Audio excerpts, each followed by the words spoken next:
Good morning, everybody. Welcome to the Talking Reds fan channel. I am your host, Stu, aka Tifo FM, and we are here today for the morning show, the one morning show that I would usually do on a Monday, but after everything that happened last week, we decided to move it to the Friday, but my morning show will be back on the Monday. Just a little bit of admin before we go into anything else. Don't forget to leave a like on the video, subscribe to the channel. As I say, we're on our way to 1000k subs. Obviously, things have slowed down a little tiny bit after everything else that's been going on. But with that admin out of the way, I have the chat window open. Obviously, we are live now, and we are here to talk about Diogo Jota. And I'm going to give my take on things first once I've adjusted the camera a little bit. Yeah, I mean, it's been over a week now. It was a week yesterday since the absolutely horrendous accident that it was. And firstly, I'm actually going to address a couple of things that have come out in the press about it. And I'm going to stipulate this now in case it hasn't been covered already, is that the Daily Mail are a scumbag newspaper. In fact, they are ranked level with the shite, as far as I'm concerned. And they will not be used again on the Talking Reds fan channel, any links or anything like that, after the backlash they got for using certain pictures for their articles which didn't need to be used. Have a little bit of common decency about you, for crying out loud. It is only the decent thing to do. It is a human being that has died. It is a family that has lost their father, has lost their sons. And to do something like that, it's not right. And it just shows the level that the mainstream media is at nowadays. They have no morals whatsoever. And it's one of the reasons why, like, sort of our morning show got moved to today, because we all felt that it was just too soon to do any sort of live streams or anything like that. So yeah, Daily Mail, absolute scumbag newspaper. What has happened is horrendous, but what I've also seen coming out of Spain, where details have come out about the accident, where the Spanish police are saying one thing, but eyewitnesses are saying another. Frankly, I'm more likely to believe the eyewitnesses, and I don't like this narrative that the Spanish police seem to be using. I think that's horrible, but more than anything else, we need to celebrate his life. We're not forgetting the fact that his wife and his kids have lost a husband and a father, that his parents have lost not only him, but his brother as well. And the heartbreak and the heartache that you get from that is unimaginable, as far as I'm concerned. And I'm a very empathetic sort of person. Had my own trials and tribulations through life and things like that. But something on this scale, I can't even begin to imagine what they're going through. And more so, obviously, the rest of the teammates as well, close friends. It's going to affect them as well. And I'm very interested to see how this gets not used as the wrong term, but will this be, I suppose the only word I can think of is used, will this be used as motivation for this season? Will the squad, will Van Dijk, the captain, Salah and the senior members of the squad sit down with the rest of the squad and the manager and go, we have got to absolutely smash this season, rip the Premier League apart, rip Europe apart for Diogo? Because frankly, that's what I would like to see. Everything that we do this season has to be for Diogo, has to be for their family. To give it any sort of meaning at all, it has to be used like that. I say I can't think of the proper word. I think I'm getting my point across okay. Mickey Friars, straight in on the chat. One question I feel is important. Who from the youth team will be in the first team this season? Feel there will be a few promoted. I'll come to that later. I want to stick with the Jota side of things first. Exactly. We will honour him at Preston this weekend. Indeed. And as always, all tabloid are shit and are dying in the digital age. I couldn't agree more. Journalism, etc., has mutated and evolved into basically what we do now. And we are the ones who will dig for the facts and speak the truth and tell it like it is, because we have no ties. We have no financial incentive or anything like that, unlike the mainstream media, who are all have an agenda behind it. We don't have any agenda at all. We just want to celebrate our player. And Diogo deserves to be celebrated. Now, yesterday I watched the Liverpool FC video that they put out. I think it was like a 6-7 minute long, like sort of highlights video of just Diogo, not just scoring goals, but him behind the scenes, showing his personality. Things that we've seen before, like sort of in interviews, like the interview that I think it was with Vicky Gomersall that they did with Liverpool FC, AXA, Standard Chartered Life, and Sky when he got interviewed with McAllister and Canate. That is an absolutely brilliant video. If you haven't watched that yet, watch that because the interaction between those three is excellent. But to see what he was like behind the scenes and how much he made people laugh, how much he interacted, not just with the players, but with all the staff all around, how much he used to take the mick out of people. It's just, it's a shame. It is a real shame. And it is going to be a loss that's going to be felt for a very, very long time. It will never be forgotten. He will be immortalized by the club. I'm absolutely certain of that. I mean, just look at the tributes outside Anfield at the moment. It is incredible. And I do think that maybe a statue, I don't know, but I definitely think some sort of tribute will be put maybe next to the Hillsborough Memorial or maybe on a different part of the stadium. Possibly. I do think there'll be something like that planned in. Obviously, a wall mural has already been started, the black wall where people can go down and sign and write down their messages of condolence. Obviously, the condolence books are still at the club as well. But I believe, obviously, a giant mural is going to get painted as well, which I think is fully deserving. And yeah, it's one of those. I don't quite know how else to put it into words. What happened? Like sort of initially when I heard the news, like everybody else, I was in complete and utter shock. I didn't expect it. It just caught everybody off guard, like these sort of things do. You just don't expect it to happen, especially to your club and especially to the people around him and his family. Obviously, it's just going to blow them apart. But from a fan's perspective, I found it a little bit strange because in all honesty, as fans, we don't know them personally. We don't know these players personally at the end of the day. And more than likely, most of us never ever will do. But what we do have in this social media age is interaction and talking and videos and interviews and things like that. And we get to know these players bit by bit if they stay at the club long enough, and we understand who they are and we get to know who they are a little bit. And it's a weird feeling when, like, sort of a loss like this, when it's a family member, obviously you feel it really deep because you care about them. But a player who plays for a club that you love, you feel it deep, but in a slightly different way. And I've been trying to, and I can't really fathom this. I can't really compute it. I'm trying to put it into words as best as I possibly can, but it is a little bit difficult because it's such a strange feeling to feel sympathy, empathy, and feel sad for somebody that you don't know but has been lost. It's odd, to say the least. Mickey, the community on YouTube is far better.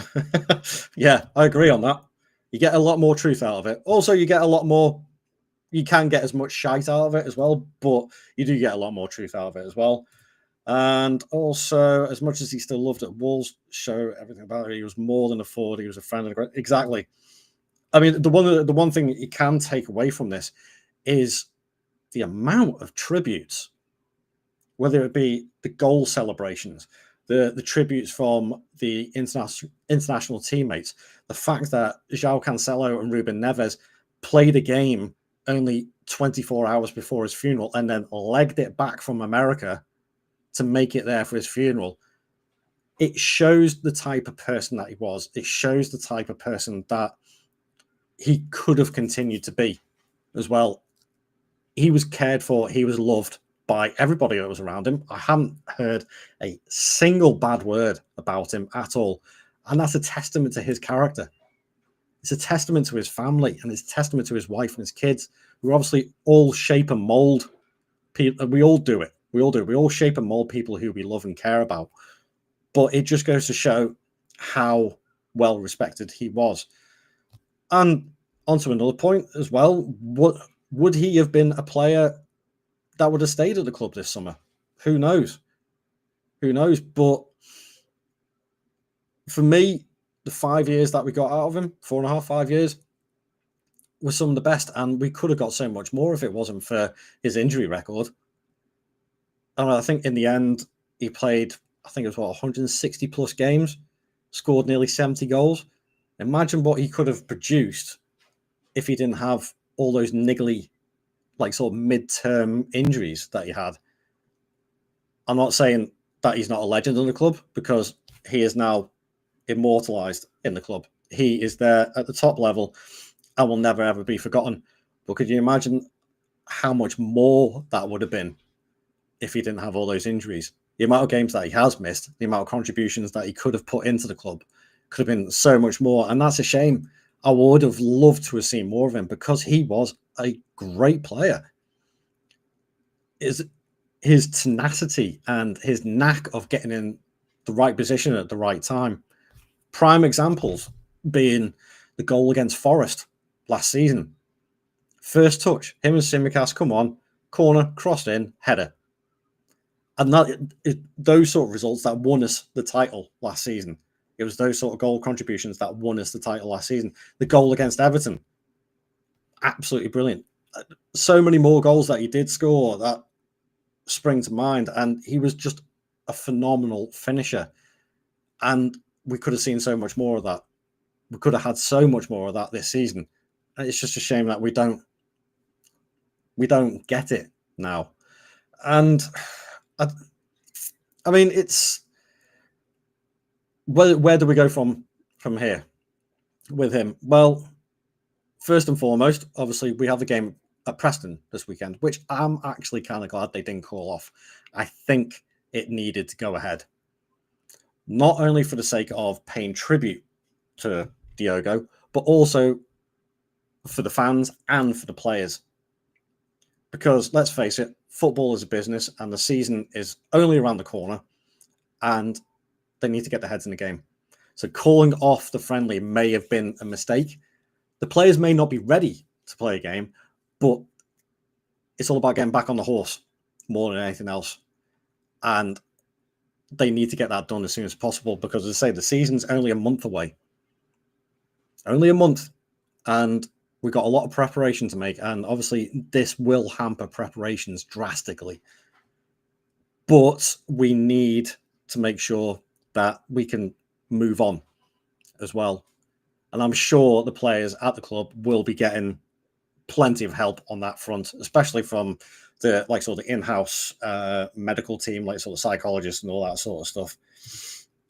As Mickey says here, we must turn this terrible thing into a positive and remember who he was. Sing his song every game. Motivate ourselves to be better, both in football and real life. He has left a lasting legacy. And they are excellent words, Mickey. Excellent words. And I couldn't agree more. He deserves to be remembered. He deserves to have his name sung every single game this season and forever more, without a doubt. And I think it would have been a mistake to cancel the friendly. Everybody needs to get back on the horse for this now, because at the end of the day, it's in the football business, and it has to move on. It has to. As sad as everything has been, we've got to look at this realistically and say football is a business, and we have to go ahead and we have to defend our title. That's just the way it is.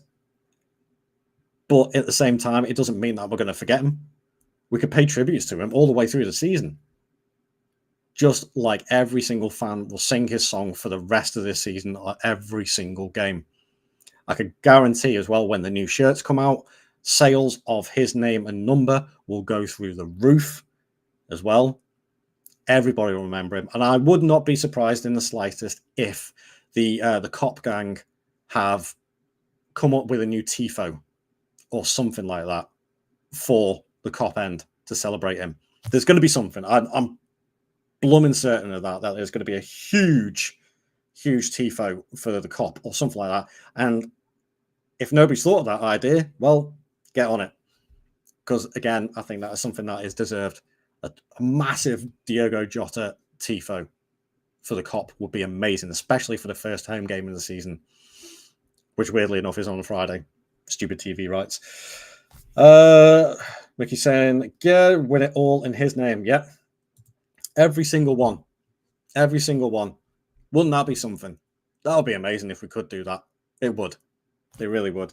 And if we have a quick look over on the social side of things as well, I'm going to have a quick look at the Liverpool page as well. We've had, obviously, various tributes come through. The latest one, I believe, was Steven Gerrard and members of his academy turned up at Anfield yesterday to pay their tributes. And honestly, it has got the floral tributes have been absolutely outstanding. Looking at, like, so obviously Kirkes, Szoboszlai, and Pexi, I think it is, the new keeper, the Hungarian keeper that we signed, all paid their tributes yesterday as well. And God, the amount of flowers. Lallana turned up yesterday, Gakpo as well. Obviously, Gakpo being really religious as well. Well, that is an interesting question, Tony. How much time do you think is appropriate for mourning Diogo? When do you think the club will start transfer business again? In my mind, I think transfer business will resume as of next week. I think.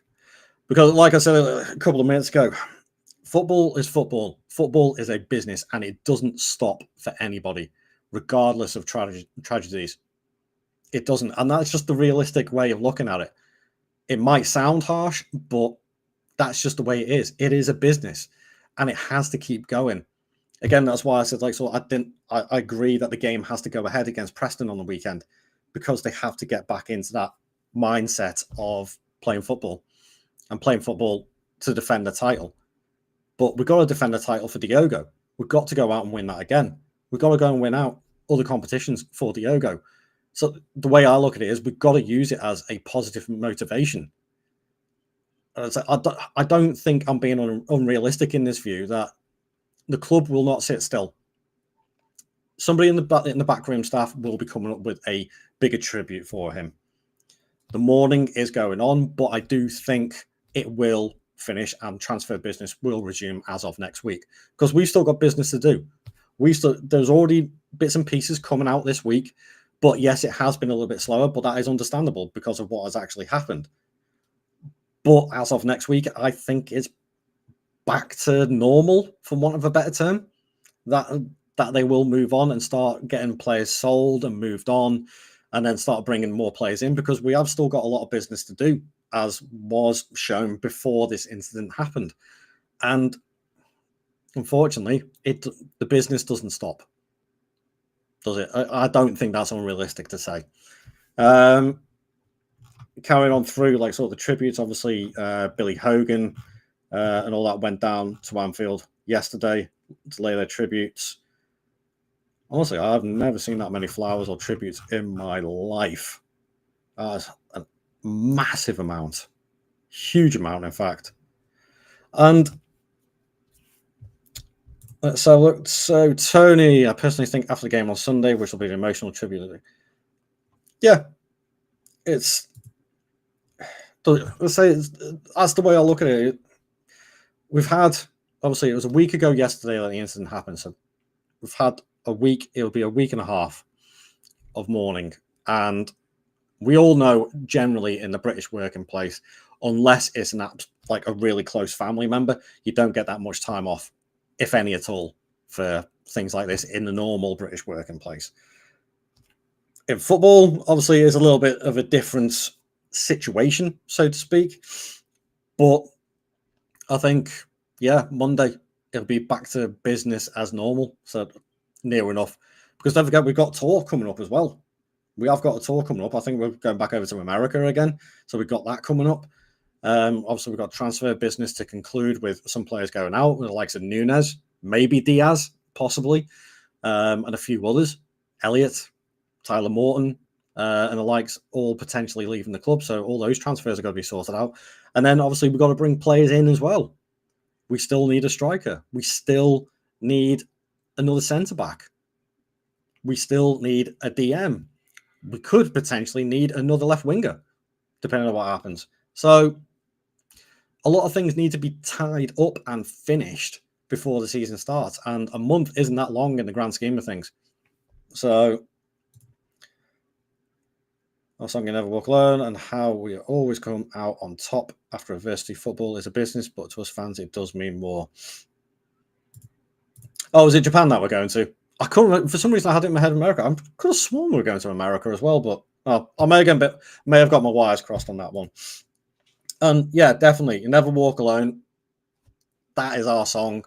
That will never change. And the family of Jota will never walk alone. Ruta and the kids, his mum and his dad, will be well looked after by the club. And I think that is a classy touch.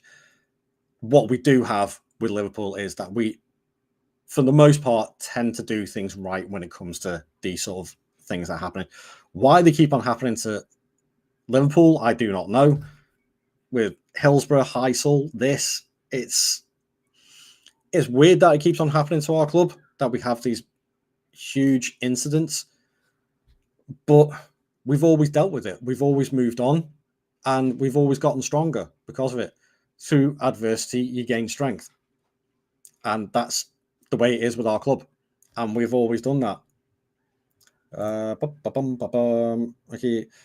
Yes, but Phil youth team will play a part. Yeah, I think agree. I think that's a potential. I have mentioned on previous streams, especially Engamoa.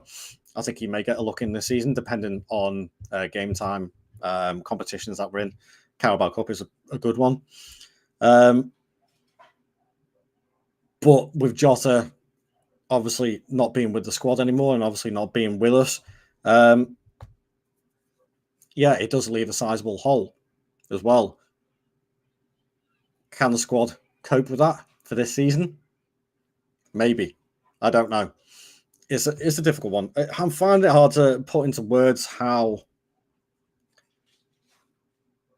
unique this situation is, because this doesn't come around that often at all for any club, for that matter. And it's just, there has been various other incidents through time. I mean, more I can think of, Christian Atsu a few years ago, that huge earthquake in Turkey when he was playing over there. Obviously, a couple of other players, like years ago at Bolton, Fabrice Mwamba. I know he survived, but heart attack on the pitch and all that sort of. So these things do happen, and as time moves on, obviously things do get easier.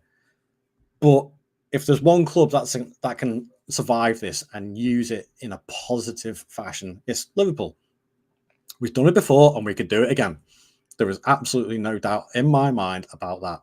We can get past this adversity and use this and make sure that we have a really, really good season. That's what I'm hoping for anyway. Excuse me, really dry throat. It's really hot in my house. This weather's great, but it's really hot in my house. And yeah, I mean, okay, I'm going to put it out to the chat there, guys. What would be your favourite moment of Jota? What would be your top moment? The first memory that springs to mind when you think of him? Because I know what mine is. And I can't remember who he scored the goal against. But when he went off and he started doing the whole clapping thing, just to give it the old ear wiggle after he was getting so much stick. He's got a lot of great moments. That's one of my favourites. Obviously, the gaming celebration, which has been done the world over, literally the world over, is another iconic one. But for me, what made him such a good player was his tenacity. When he was fit and he was on form, he was almost unplayable. He would just pick out those little pockets of space. Again, going back to the Forest game last season, just picking up that little pocket of space in the 6-yard box when nobody suspected him, and every defender kept on forgetting how good his jumping reach was and how good his heading was. and he made Forest pay for that. That's one of my favourite goals of last season. The goals in the semi-final, the League Cup against. It's always good when you score against Arsenal, but yeah, they were some good ones. Just a little side note: if Diaz goes, I like Eze. Okay, I think we'll come on to like sort of more transfer speculation, I believe, come next week. When obviously I think things are going to heat up a little bit, but that's not a bad shout, actually. Yeah, I'll come more onto the transfer side of things come Monday because I'll be able to accumulate a few more of the transfer stories over the weekend as well. And I'll definitely be covering things like that. Well, for me as well, I think what Jota represented in the club was family as well. I think that's another important point to raise. He was a big family man. Obviously, he had 3 very young kids. Obviously, just got married a couple of weeks ago as well. But he seemed very family orientated as well. And I think that's, what's the word? Projected out into the wider Liverpool community and obviously amongst the squad as well. I think that was what it's all about. Liverpool has always been about family. It's always been about community, and it's always about being together and sticking together. And that is the main thing. And that is what we have to do out of this, more than anything. No arguments, no differences of opinions.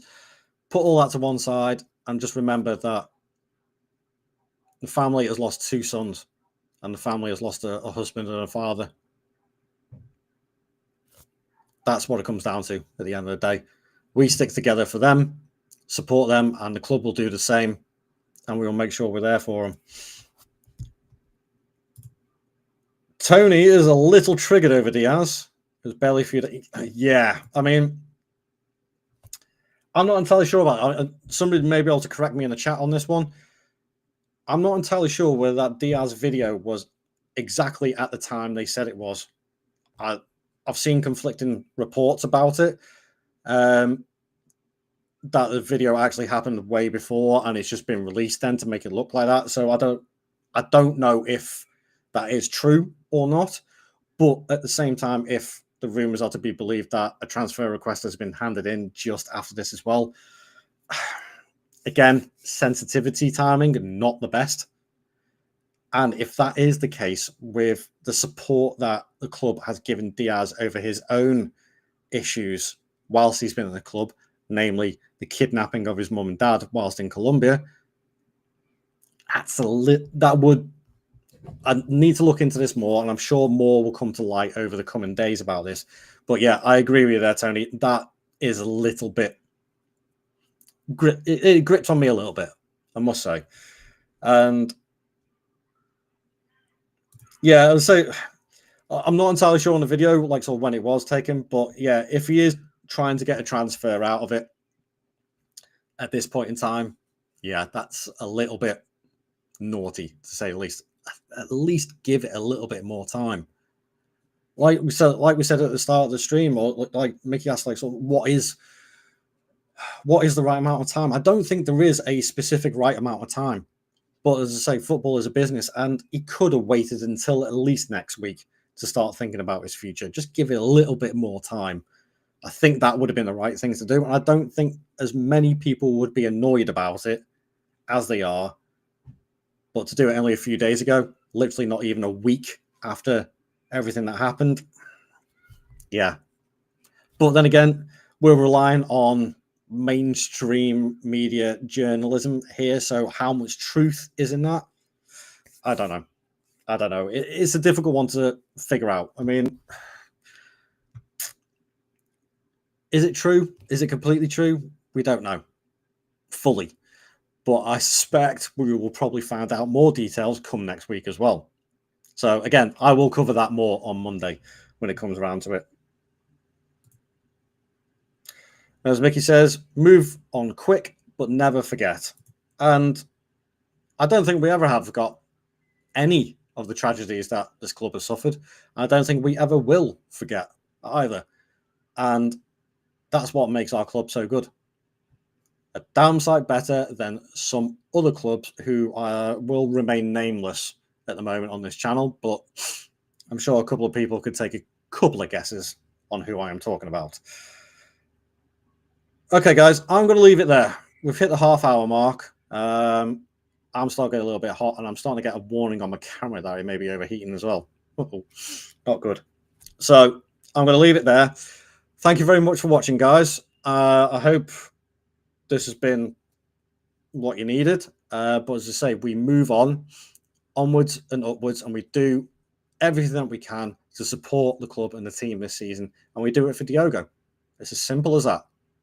Don't forget to leave a like on the video, subscribe to the channel, and join me again on Monday for the Monday morning transfer show, where I'll recap everything, and then we'll dig into a few things. So join me then. I'll see you guys later. Thank you very much for watching. Ta-ra.